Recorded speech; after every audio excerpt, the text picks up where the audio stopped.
Kenapa dengan anak makcik ni? Dia ni memang pelik sikit. Kurang oksigen kot. Muka pun dah hijau. Saya? Saya nombor 1? Ya, anak muda. Nombor 1 dari belakang. Apa pandang-pandang? Ada hutang ke? Kau yang hutang aku adalah. Esok aku bayar. Esok. Janji best. Jadilah pelanggan setia seperti saya dan nikmati potongan harga sehingga 100%. Oi.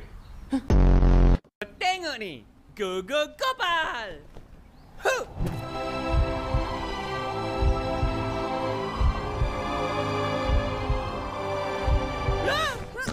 Aduh.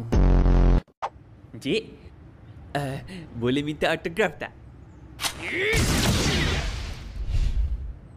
Real lah.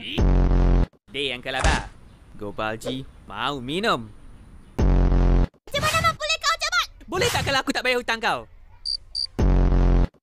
Ianya adalah sesuatu yang ditunggu-tunggu. Hantu penunggu, cikgu. Hei! Gila cool. Okey Gopal, aku nak kau tembak bola ni. Okey, apa lagi? Cepatlah.